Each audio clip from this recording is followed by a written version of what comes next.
I worked with 3,000 Amazon brands and agencies on Keywords AM. You write for an algorithm, you get found. That's what keyword research is for.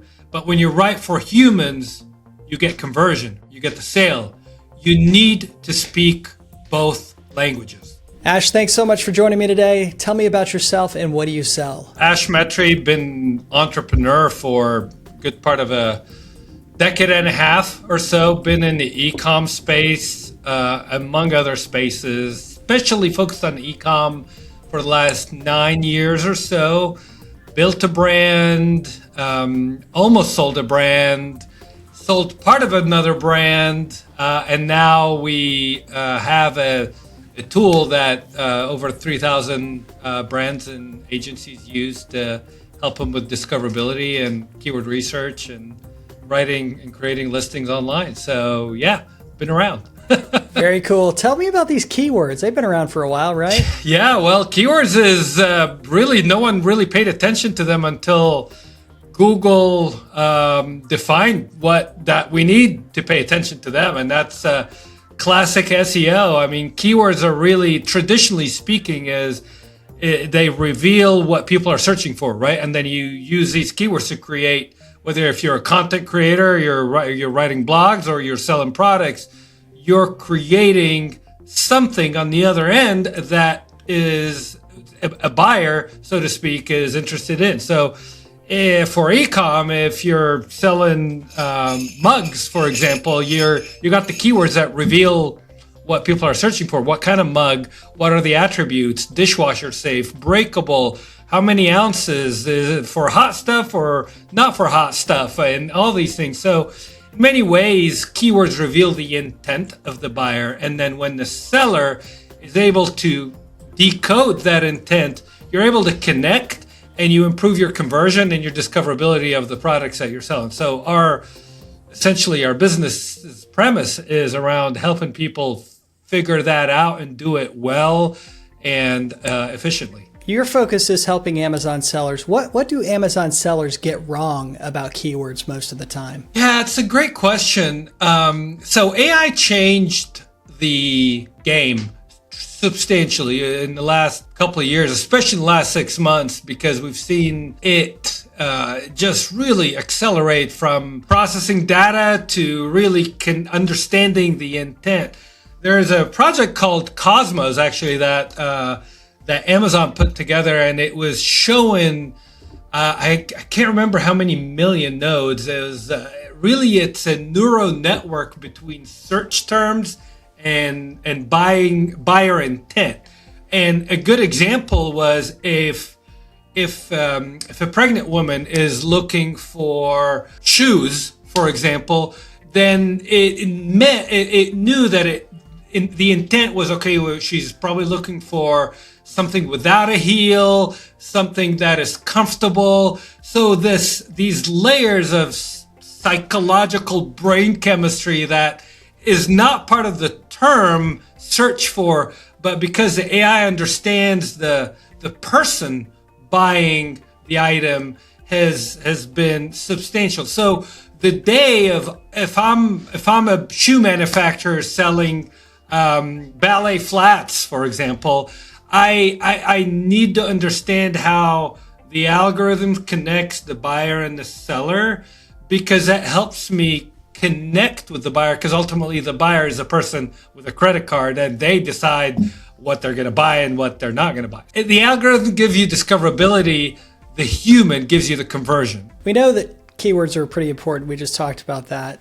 How would you rate keywords as far as like what's the most important things that an Amazon seller needs to do? Is keywords, 50% of it? Is it 80%? And what are the other percentages? To answer your question, we need keywords, but before we do that, we need to understand who is the product for and what do they want. And then we couple the human aspect and the algorithm aspect to create these listings that connect. But you nail one without the other, you don't win in reality. Because does that make sense? Yeah. So you're talking about really building a house almost. You got a foundation that you want to lay, which is like your ICP, your customer essentially, and then the offer. Obviously, if you don't have those nailed down and they're good, then who really cares what keywords you use, right? You're absolutely right. I mean, you think about it, you're building a house without a road that takes you to it, or you're building a road that doesn't take you anywhere. So in one way, you really need to dial in the keywords, which is the signals that give the algorithm, the AI, the right signals to find you as a seller, the right buyer. And also you need to connect, because once that buyer shows up on your page, you need to be able to sell to them. So tell me the difference between a high intent keyword and a high traffic keyword. Is there a difference between them? The shorter the word, the likely more high traffic, low intent. The longer keywords, the long tail, to use Google SEO terminology, tend to have less keywords, less volume, but higher intent. To give you an example, jeans, right?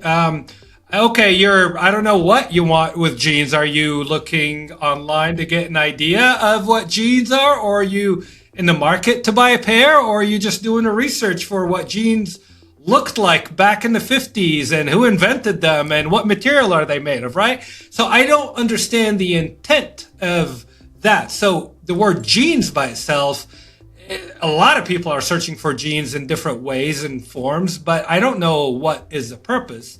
But if I were to say, okay, well, the keyword blue jeans, size 32, faded boot cut, or skinny jeans, or whatever that is. Okay, now it's a much longer keyword, right? Search term, if you put it if you're searching for it, a lot less volume, right? But it reveals a lot more about the intent of the person that is doing the search, right? So if I'm starting to put sizes in there, now we went from informational research into what is more likely to be transactional. So no one is looking to learn about jeans if they're putting in size 32. If you put in size 32, then you're probably in the market for one, and that's your size or something like that. So that's usually the differentiator. And unfortunately, I've seen a lot of Ecom sellers. They're like, well, there's so many people are searching for jeans, so I'm going to make sure I let them know I have the best jeans in the world. And often these are the ones that don't do it too well, unless everybody knows your brand. You're like Levi's or something like that, and everybody knows who you are and everybody knows what you sell. But for smaller brands, you really need to be a lot more specific and actually the algorithm rewards sales. So if you tell me I want traffic related to jeans for men, but really you sell jeans for women, and I give you clicks and men looking for jeans and no one is buying, I will start charging you more per click because Amazon knows you're not really relevant to that and there's better people. But if you're paying me, sure, ultimately you'll get the click until eventually that campaign will get exhausted and it's just too expensive. So this has been great conceptually to understand what a keyword is, how to use it on Amazon. Let's talk about a new seller on Amazon. Let's say they already have a store set up.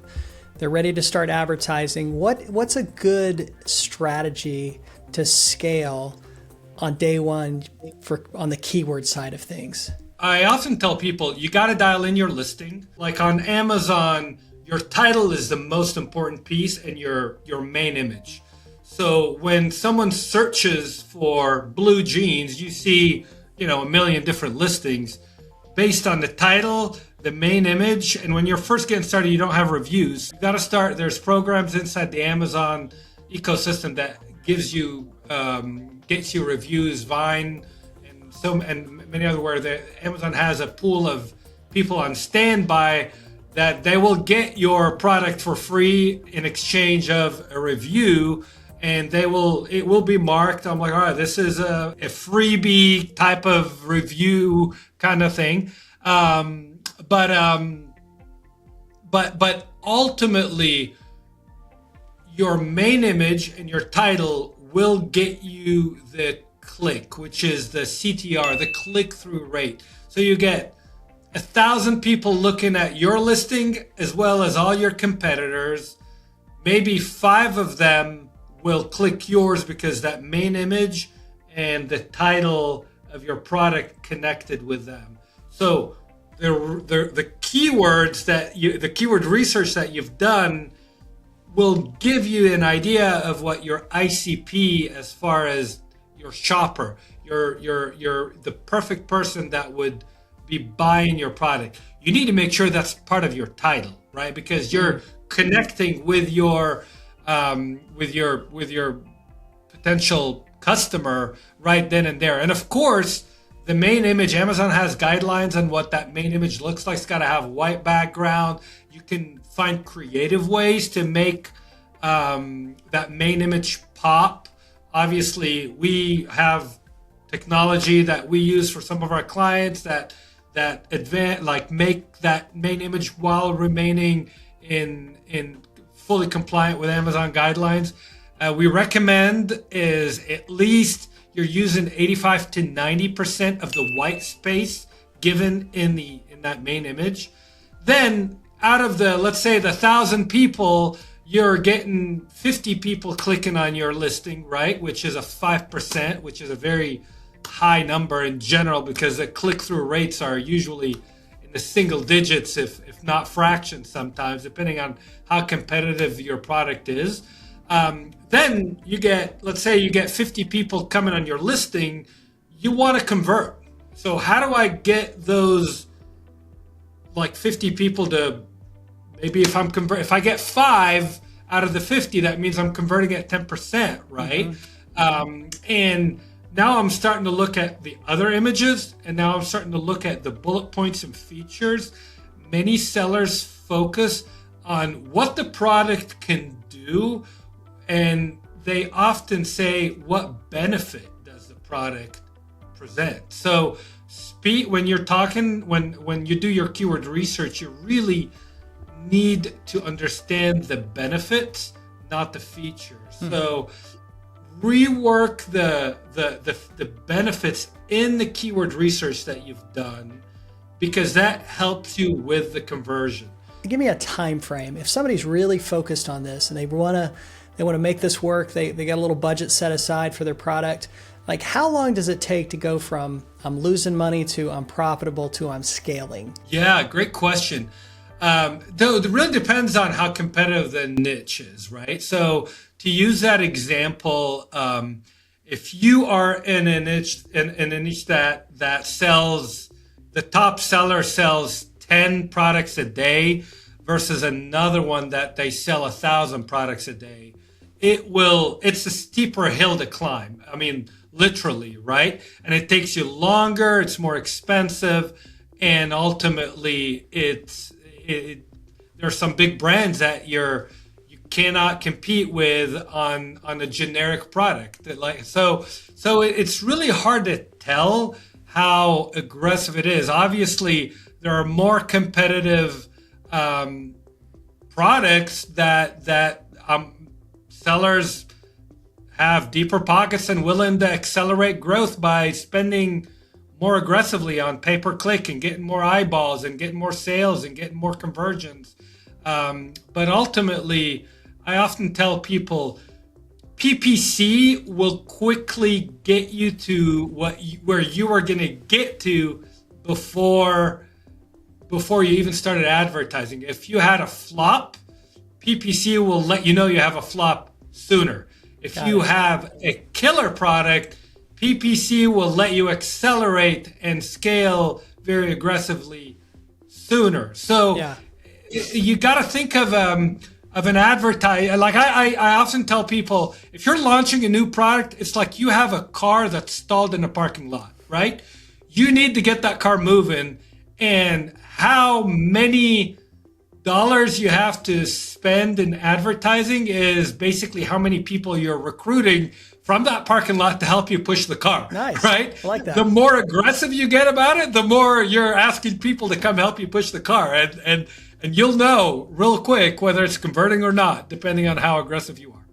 What's usually the fastest way to improve profitability for these stores? And are there any tools that you can use, such as yours, such as maybe Google, I don't know, to improve it? What I normally advise people to go is you got to go deep in your analytics. If you're on Amazon and you're a brand, you're a registered brand, Amazon has tools, and you can download reports, or you can use a tool like ours that connect to your Amazon accounts and download these reports for you.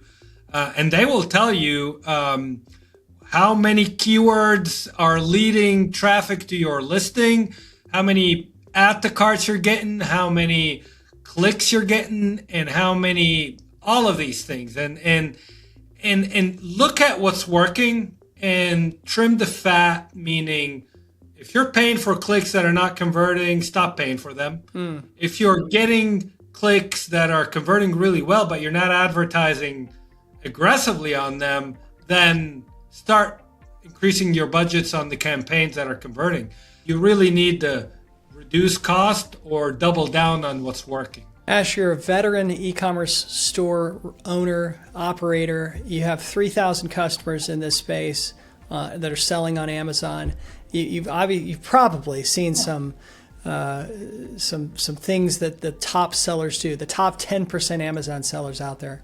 Hey, give me one tactic that these guys are using that continues to put them at the top 10% of all these Amazon sellers. Yeah, that's a great question, and I wish there was one thing, because the e-com world is so big in so many ways, but in the context of, you really know when to cut your losses and move on to the next product. If market has shifted, pivot. If something is working well, double, triple, quadruple down on it and accelerate. And don't wait. The world and e-com in general has been, there's a lot of shifts, whether it's on the digital side or also on the physical side. For example, tariffs. These are things that are not AI related, but they're regulations, laws changing, cost structures are shifting. So I'd be able to stay on top of the game on knowing what's going on in your world, and don't worry about what you can't control. There are things that you can control and things you can't control. Very true. And the things that you can't control are, everybody's dealing with them. But focus on what you can control and get after it. Be quick to put a product, sunset a product that's not working well anymore, or figure out, okay, this is a keyword that is generating 80%. And really, many times people worry about, okay, 500-600 keywords.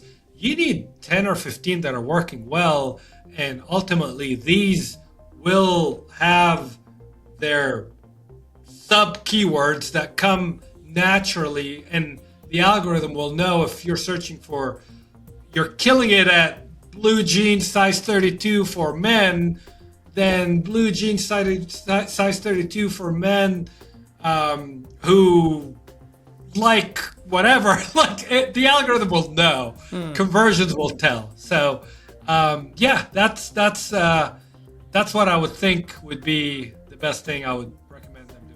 Ash, this has been extremely valuable. I want to take this down, put the cookies on the bottom shelf here for these Amazon sellers that are trying to improve their store in the next 30 days. What's one thing they can do that would improve their performance and sales and revenue and profitability? If you're look at your last 30 days, for example, if you have 20 clicks and 0 sales, don't bid on that keyword. You got 20 people coming and no one bought. So it's either probably not the right keyword for you. The other thing is, I would say, go look at your main image. If your main image is poor, it is your CTR lever. It's your click-through lever, where if I'm looking at search results and I see 20 different products and I'm not clicking yours, you probably need a better picture as your main image. Or if your main image is fantastic, then your title. Because these are where you're getting the first impression, right?